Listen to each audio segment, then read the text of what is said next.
టాలీవుడ్ లో రీసెంట్ టైంలో మంచి బజ్ ను సొంతం చేసుకున్న సినిమా విశ్వక్ సేన్ నటించిన లేటెస్ట్ మూవీ గామి.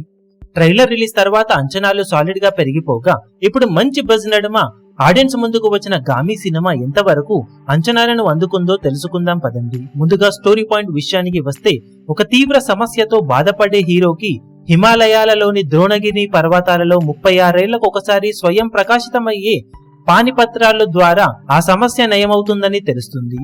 హీరోకి సైమల్టేనియస్ గా మరో 2 ఉపకథలు సాగుతాయి. ఆ తర్వాత కథ ఏమైంది, ఓవరాల్ గా ఈ 3 కథలకు ఉన్న లింక్ ఏంటి అన్నది సినిమా చూసి తెలుసుకోవాల్సిందే. Vishwak Sen career best performance తో దుమ్ము దులిపేశాడు. తన యాక్టింగ్, స్క్రీన్ ప్రెజెన్స్ రోల్ కి తగ్గట్లు మెప్పించగా, చాందిని చౌదరి కూడా తన రోల్ వరకు బాగానే నటించి మెప్పించింది. మిగిలిన యాక్టర్స్ అందరూ కూడా తమ తమ రోల్స్ లో బాగా నటించారు. సంగీతం పర్వాలేదు అనిపించే విధంగా ఉండగా, బ్యాక్గ్రౌండ్ స్కోర్ మాత్రం ఎక్సలెంట్ గా మెప్పించిందని చెప్పవచ్చు. ఎడిటింగ్ అండ్ స్క్రీన్ ప్లే కొన్ని చోట్ల ఫ్లాట్ గా అనిపించినా చాలా చోట్ల మాత్రం ఎంగేజింగ్ గా ఉంటుంది. సినిమాటోగ్రఫీ సినిమాకి major highlight. Visuals cinema budget కి ఎన్నో రెట్లు ఎక్కువగా అనిపించాయి.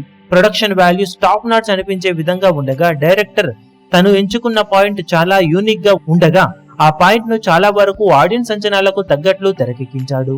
కొన్ని చోట్ల సినిమా ఫ్లాట్ గా అనిపించడం, కొన్ని చోట్ల ఎమోషన్స్ అంతగా పండకపోవడం లాంటివి కొంచెం డ్రాబ్యాక్ అయినప్పటికీ కూడా ఓవరాల్ గా సినిమా చూసిన తర్వాత ఒక డిఫరెంట్ ఎక్స్పీరియన్స్ ను గామి సినిమా చూసిన ఆడియన్స్ కి కలిగించడం ఖాయం.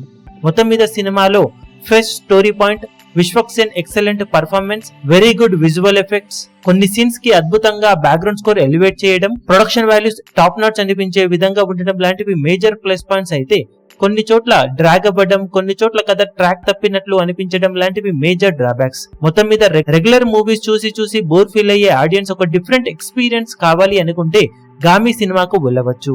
కొంచెం బోర్ అనిపించే సీన్స్ ఉన్నప్పటికీ సినిమా ఎండ్ అయ్యే టైం కి ఒక మంచి సినిమా చూసిన ఫీలింగ్ అయితే కలగడం ఖాయం. అదే టైంలో రెగ్యులర్ మాస్ మూవీస్ చూసే ఆడియన్స్ కి అయితే సినిమా పర్వాలేదు అనిపించే విధంగా ఉంటుంది. మొత్తం మీద సినిమాకు మేమిస్తున్న rating 2.75 stars out of 5 stars. మీరు కూడా సినిమా చూసినట్లయితే మీకు సినిమా ఎలా అనిపించిందో కింద కమెంట్ సెక్షన్ లో చెప్పండి. ఈ వీడియో మీకు నచ్చినట్లయితే లైక్ చేయండి, షేర్ చేయండి, ఛానల్ ను సబ్స్క్రైబ్ చేయడం మాత్రం మరవకండి. ఏ చిన్న అప్డేట్ ను మిస్ అవ్వకూడదు అనుకుంటే బెల్ ఐకాన్ ను ప్రెస్ చేయండి.